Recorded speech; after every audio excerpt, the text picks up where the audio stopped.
புதுச்சேரி ஒதியஞ்சாலை காவல் நிலைய பகுதியில் உள்ள தனியார் மதுபான கடைக்குள் மற்றும் மொபைல் கடைகளில் பூட்டை உடைத்து பணம் மற்றும் மொபைல் திருடி சென்றதாக கொடுத்த புகார் மீது முதுநிலை காவல் கண்காணிப்பாளர் மற்றும் கிழக்கு பகுதி காவல் கண்காணிப்பாளர் உத்தரவின் பேரில் 24 மணி நேரத்தில் குற்றவாளிகளை கைது செய்துள்ளனர்.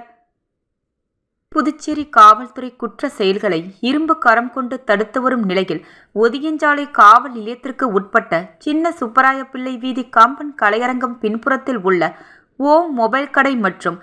MHSD மதுபான கடையில் பூட்டுக்களை உடைத்து ரூபாய் 1,00,000 ரொக்கமும் 60,000 மதிப்புள்ள மொபைல் போன்களையும் திருடி சென்றதாக சென்ற புதன்கிழமை கொடுத்த புகார் மீது புதுச்சேரி சட்டம் மற்றும் ஒழுங்கு முதுநிலை காவல் கண்காணிப்பாளர் கலைவாணன் மற்றும் கிழக்கு பகுதி காவல் கண்காணிப்பாளர் ரகுநாயகம் உத்தரவின் பேரில் ஆய்வாளர்கள் செந்தில்குமார் தலைமையில் குற்றப்பிரிவு தலைமை காவலர்கள் பாலா கருணா, மோகன் வீரமணி, அர்ஜுனன் மற்றும் கிழக்கு பகுதி குற்றப்பிரிவு குழு இணைந்து தீவிர விசாரணை செய்ததில் மதுபான கடையில் பதிவாகியிருந்த கண்காணிப்பு கேமரா காட்சிகளை வைத்து குற்றவாளிகளை தமிழக பகுதியான உளுந்தூர்பேட்டை மற்றும் திருச்சி பகுதியில் தேடுதல் வேட்டையில் இறங்கி 12 மணி நேரத்தில் கைது செய்து விசாரித்ததில் திருச்சி மின்துறை சாலை சத்தியமூர்த்தி நகர் பகுதியைச் சேர்ந்த